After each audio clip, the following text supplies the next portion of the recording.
Good morning, and welcome to the Church of the River here in beautiful downtown Memphis, Tennessee. My name is Sam Teitel, and I have the joy of serving this congregation as minister. Right now, however, I am away. If you are seeing this video, it means that I am away on parental leave because my wife, Sandra, and I have had our first child. The worship service this morning will be led by a guest, by a friend who is going to be leading us in a wonderful service this morning. I am so excited to get to see you all again in person and to get to introduce you all to the newest member of my family just as soon as it is safe to do so. And Sandra and I are so grateful for all of the love and support that this community has shown to us and to our new baby. If you would like to learn more about the Church of the River and about what is going on in the life of this congregation, stick around after the video service today, and you will see information on your screen about how you can learn more and how you can get more involved. And if you would like to stay as up to date as possible on what is going on in the life of our community, you can follow us on Facebook, Twitter, and Instagram. Our worship service will now begin. Hi, my name is Lisa Jennings. I'm chair of the Growing Brighter Capital Campaign. A big thank you to those of you who have made your pledge commitment to our capital campaign. This is such a milestone for our church, and it is so exciting to think that we are not only improving our facility and our grounds, but we're carrying out the needed maintenance to preserve our church home for years to come. We have raised $800,000 so far toward the capital campaign goal. However, we are short, and we do need 100% participation, if at all possible, to meet the budget that's needed to carry out our master plan. And so I hope you will consider making your pledge before the holidays. As you may recall from the master plan or from the literature you received in the mail, we are planning to expand the Mississippi River Room. We're going to have a new kitchen. We're going to improve the traffic through the facility so that concurrent programming can take place with much more ease. We're adding that exciting deck outside so that we can have more gathering space and enjoy the expanse of the Mississippi River. We're improving our pathways and access to the sanctuary, and we're adding more places within the grounds just to have more time to get to know one another and to have activities outside. So the plan is to improve the patio area, so if we need to tent that area for outdoor activities, we can do that. In addition, we plan to take care of our sanctuary and to make maintenance steps that will preserve the beauty of our wood ceiling and to improve our lighting and our audio-visual capabilities. And so there are just so many things that we can do with the capital campaign monies. So I hope you will make your pledge. I hope you will fill out your pledge card or contact our Congregational Life Administrator, Lisa Eason, or it's as simple, even today, to go on to the link of www.churchoftheriver.org/capital campaign. Thank you in advance for your consideration, and I hope that next time we're together, we will have even more exciting news about our total commitment pledge.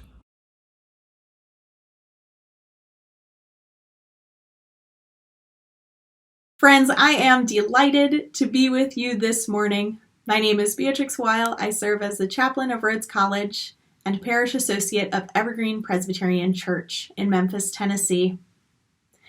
Let us prepare our hearts for this sacred time, borrowing words from Seth Carrier Ladd, Wind, Water, Sun.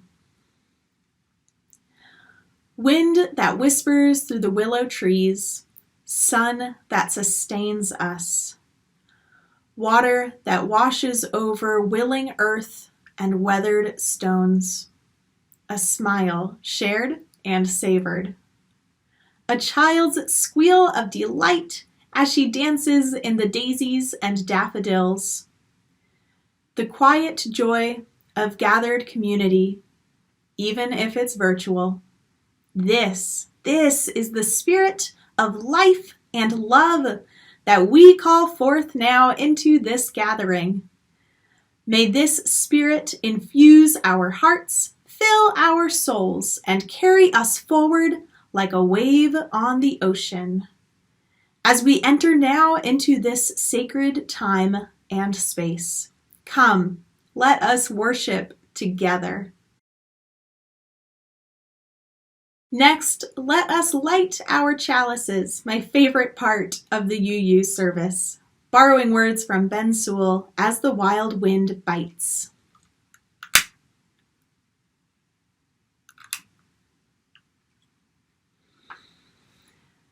Let us hold a quiet moment together as our chalice is lit. As the wild wind bites, so does this still flame warm us. As the deep snows block our doors, so does the gentle flame bring us out. As the crackling cold air stops our breath, so does the radiant flame draw out, draw from us the words we need to give and to receive, words of greeting, words of comfort, words of solace, words to challenge our minds, and words to bring us to action.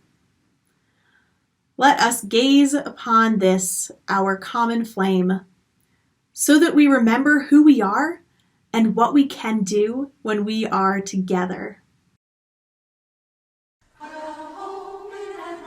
Don't you see, don't you see, I got a home in that rock. Don't you see, I got a home in that rock. Since I heard my Savior say, you got a home in that rock.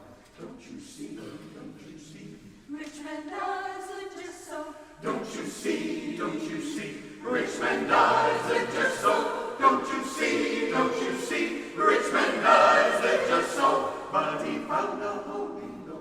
I got a home in that rock. Don't you see, I got a home in that rock. I got a home in that rock. I got a home in that rock. I got a home in that rock. I got a home in that rock. Since I heard my Savior say, you got a home in that rock.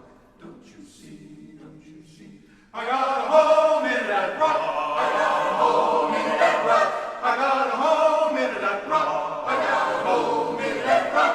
I got a home in that rock. Since I heard my Savior say, you got a home in that rock. Don't you see,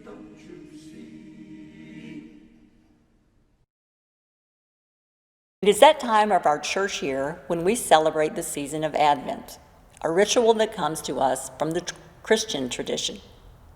Advent is a time of waiting. For many Christians, it is a time to prepare one's heart for welcoming the Christ child. During the 4 weeks of Advent, we use a wreath with 5 candles to represent different spiritual aspects of getting ready to welcome something new. The first Sunday in Advent, we light a candle for hope. It's called the prophecy candle. The second Sunday in Advent, we light a candle for peace. It is called the Bethlehem candle. The third Sunday in Advent, we light a candle for joy. It's called the shepherd candle. The fourth Sunday, we light a candle for love. It's called the angel candle. The last Advent candle, positioned in the center of the wreath, is called the Christ candle. Whatever your traditions are, I hope that you will find hope, peace, joy, and love as we all prepare to welcome something new this season.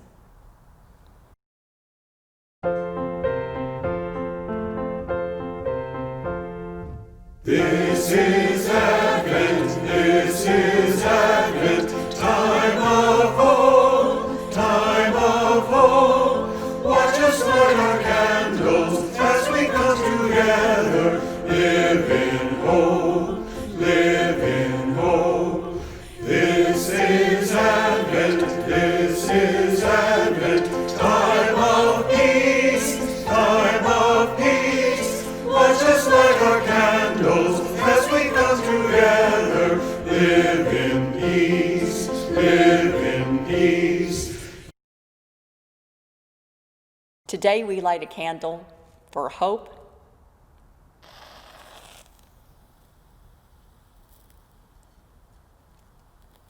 and for peace.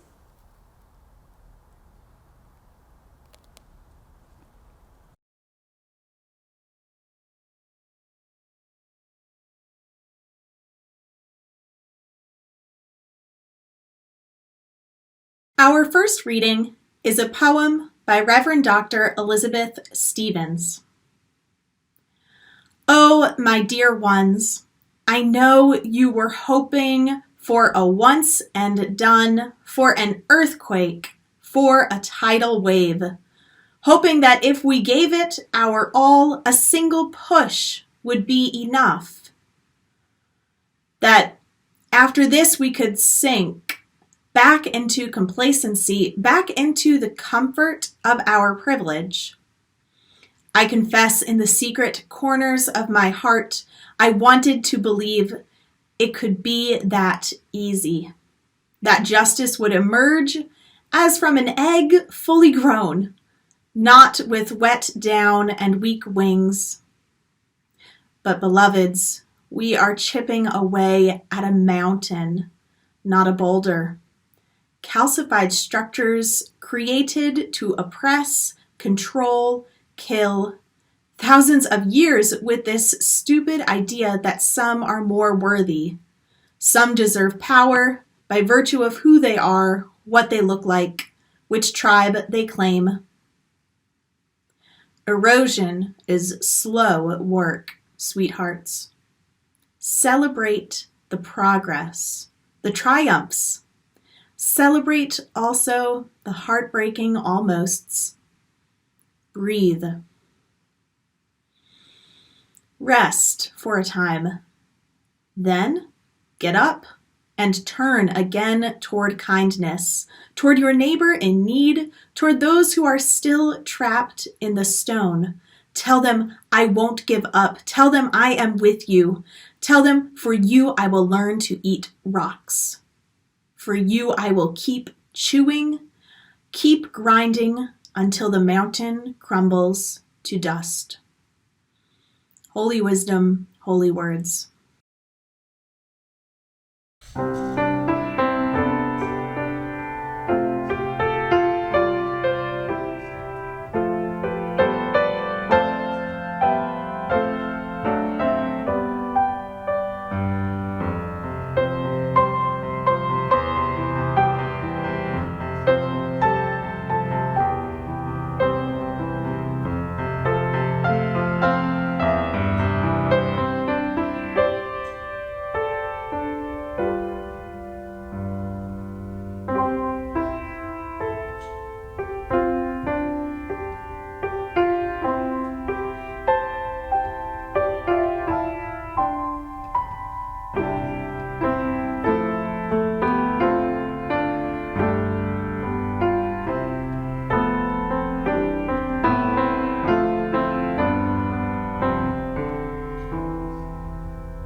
Our second reading comes from the Christian Bible, the book of Luke, chapter 19, verses 39 through 40. Some of the Pharisees in the crowd said to Jesus, "Teacher, order your disciples to stop." He answered, "I tell you, if these were silent, the stones would shout out." Holy wisdom, holy words.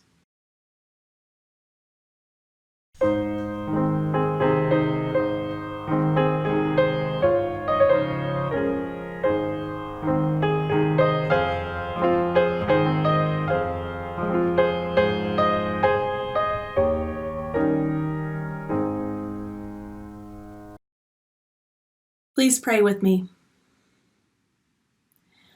May the words of this mouth and the meditation of all of our hearts be the encouragement that we need today. Amen. Elijah rock, shout, shout. Elijah rock, coming up, Lord. Elijah rock, shout, shout. Elijah rock, coming up, Lord. Elijah rock, shout, shout. Elijah rock, coming up, Lord. Elijah rock, shout, shout. Elijah rock, coming up, Lord. Elijah rock, shout, shout. Elijah rock, coming up, Lord. Elijah rock, shout, shout. Elijah rock, coming up, Lord. Elijah rock, shout, shout. Elijah rock, coming up, Lord. Elijah rock, shout, shout. Elijah rock, coming up, Lord. Elijah rock, shout, shout. Elijah rock, coming up, Lord. Elijah rock, shout, shout. Elijah rock, coming up. Elijah rock, shout, shout. Elijah rock, coming up, Lord. Elijah rock, shout, shout. Elijah rock, coming up, Lord. Satan's a liar and a conjurer too. If you don't find out, he'll conjure you.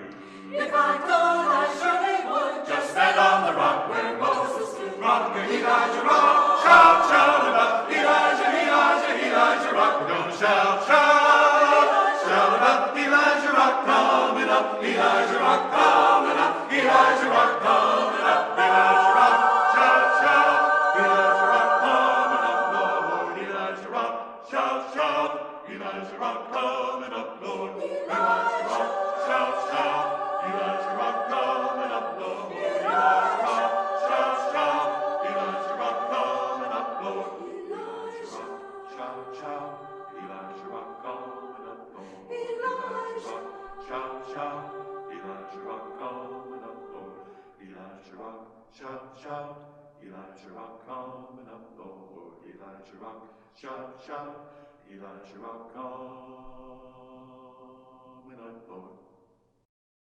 If you would like to contribute to our offering this morning, now is your opportunity to do so. The offering for the care and sustenance of this congregation and its work will now be graciously given and received.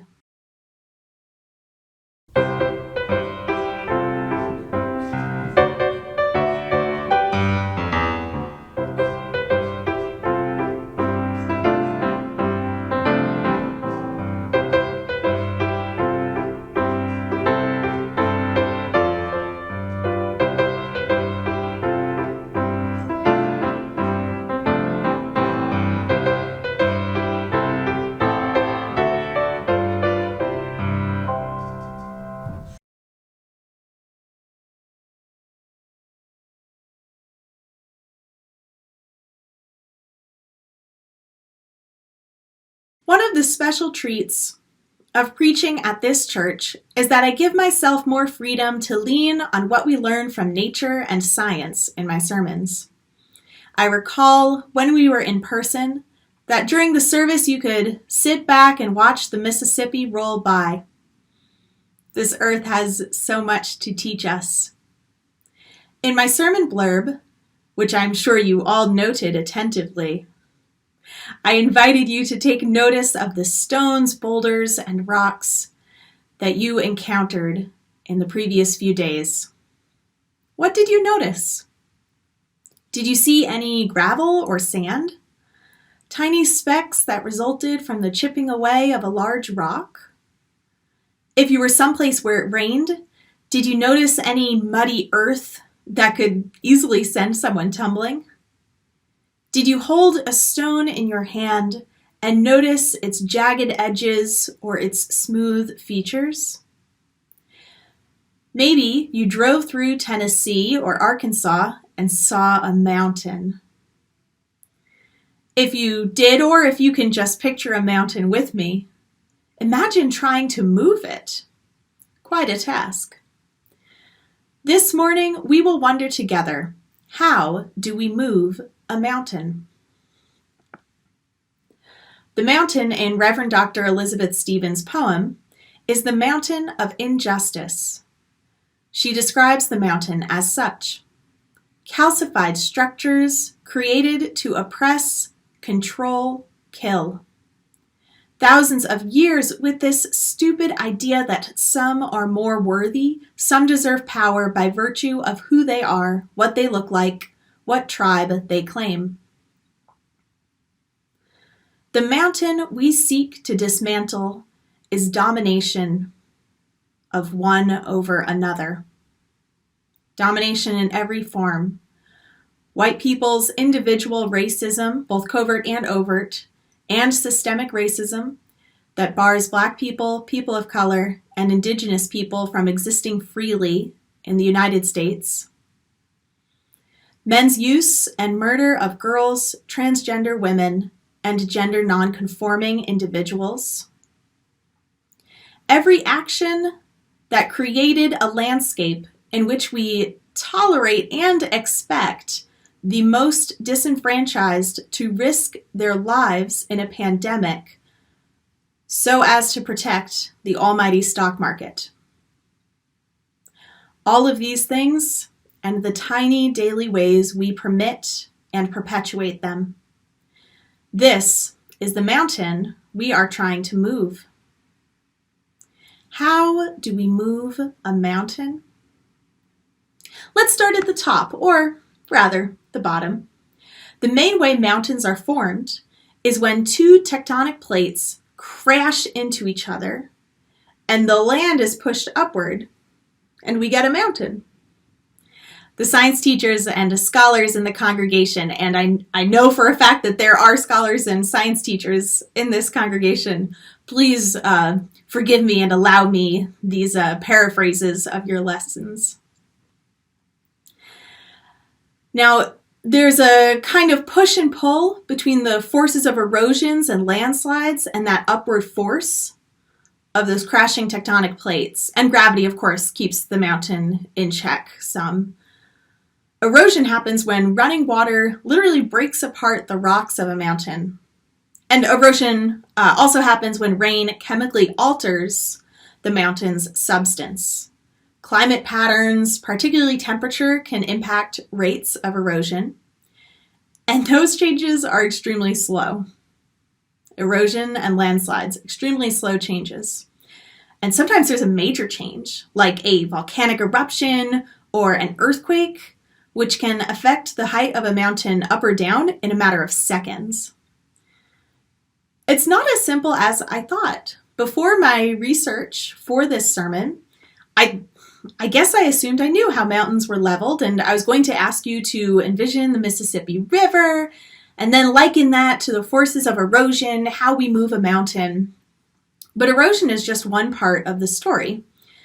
Rivers flowing, business as usual, is not enough to move a mountain. In our second reading, Jesus' followers were crying out against the established power structure and for a new way of living. The religious leaders among the crowd told Jesus to get his people to stop. Jesus responds by saying if they were silent, the stones would shout out. Silencing is unsustainable. It's not the way to move a mountain. Eventually, reality asserts itself. The river carves its path. The earthquake comes. The stones shout out. Eventually, mountains fall, or they stop growing. But we can shout out so that the stones do not have to. How do we move a mountain? Reverend Dr. Elizabeth Stevens, in our first reading for today, offers this suggestion: celebrate Celebrate. She says that one twice. Breathe, rest. Then get up and turn. How do we move a mountain?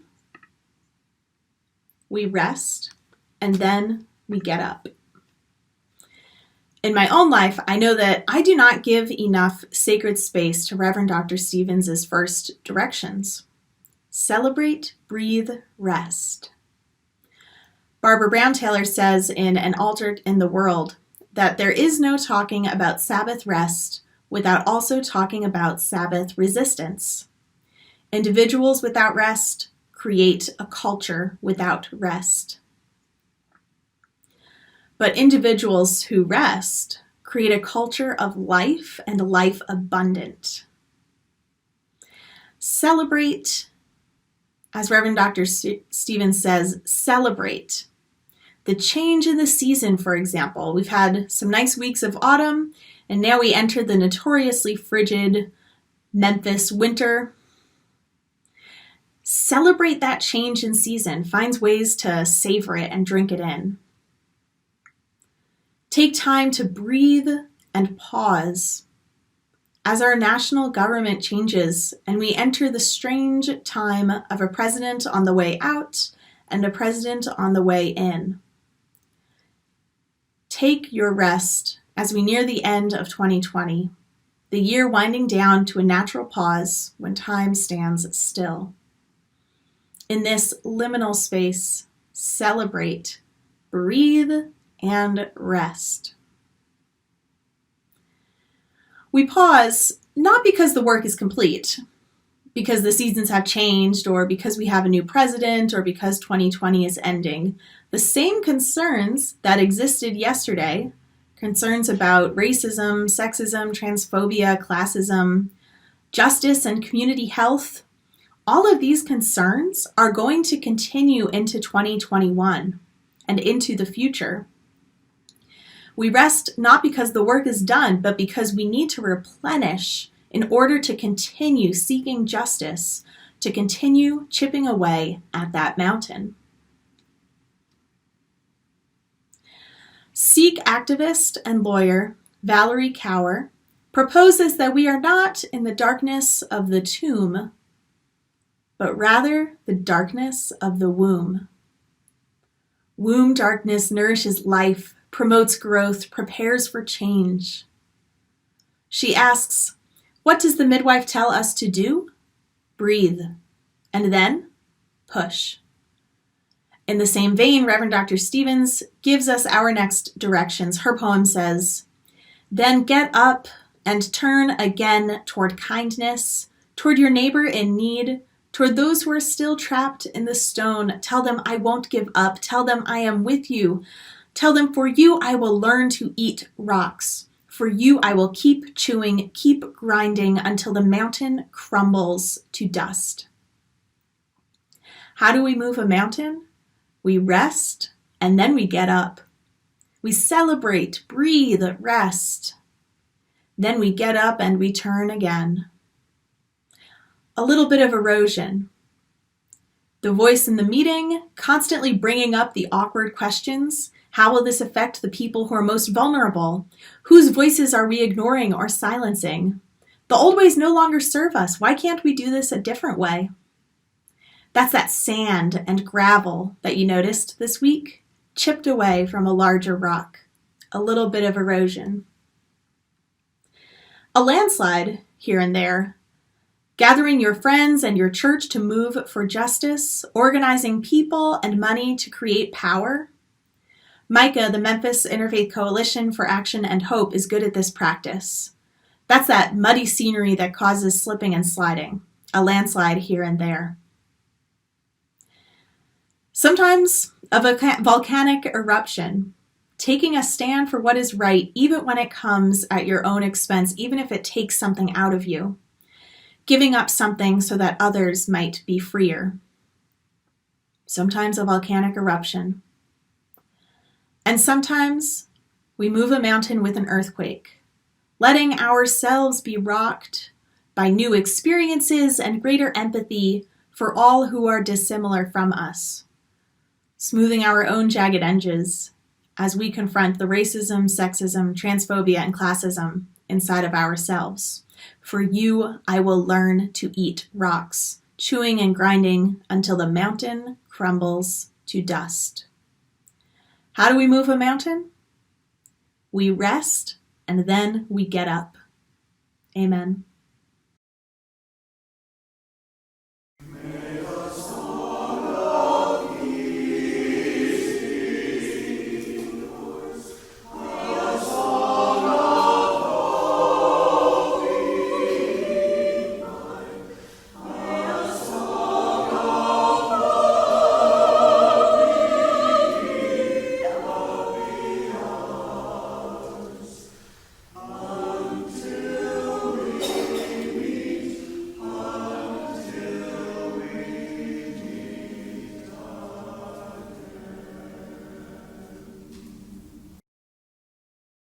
As you go forth from this place, go in peace. When you don't know what to do, rest and get up. And wherever you go, may peace find you there. Amen.